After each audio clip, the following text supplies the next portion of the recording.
বলিউড তথা উপমহাদেশের চলচ্চিত্র অঙ্গনের কিংবদন্তি অভিনেতা দিলীপ কুমার আর নেই।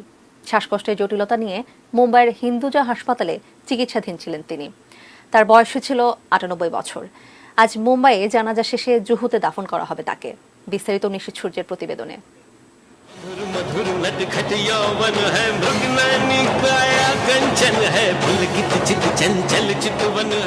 কিলা ছবির মধ্য দিয়ে শেষবারের মতো পর্দায় এসেছিলেন বলিউডের ট্র্যাজেডি কিং।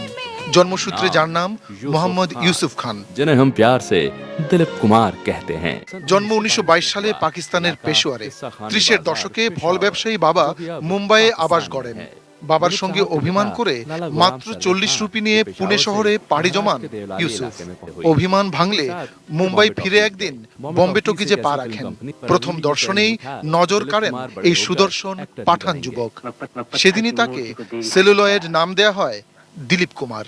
इंसान अपने माँ बाप के नाम से नहीं अपने गुणों से अच्छा या बुरा समझा जाता है। ১৯৪৪ সালে জোয়ার ভাটা দিয়ে অভিষেক। প্রথম সিনেমা ফ্লপ হলেও নূরজাহানের সঙ্গে জুগনু আর নার্গিসের সঙ্গে আন্দাজে ঘুরে দাঁড়ান দিলীপ কুমার। कौन कमबख्त है जो बर्दाश्त करने के लिए पीता है। পরে ইহুদি আর দেবদাসে হৃদয় ছোঁয়া অভিনয় তাকে করে তোলে বলিউডের ট্র্যাজেডি কিং।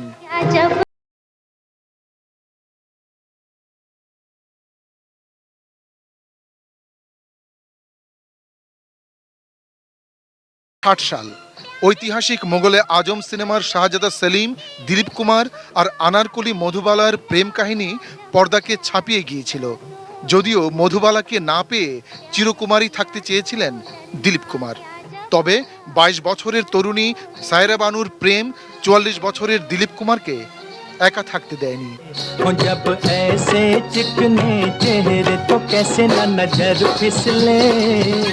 দিলীপ কুমারকে ১৯৯১ সালে পদ্মভূষণ এবং ১৯৯৪ সালে দাদা সাহেব ফালকে পুরস্কার পদক দিয়ে সম্মানিত করেন ভারত সরকার।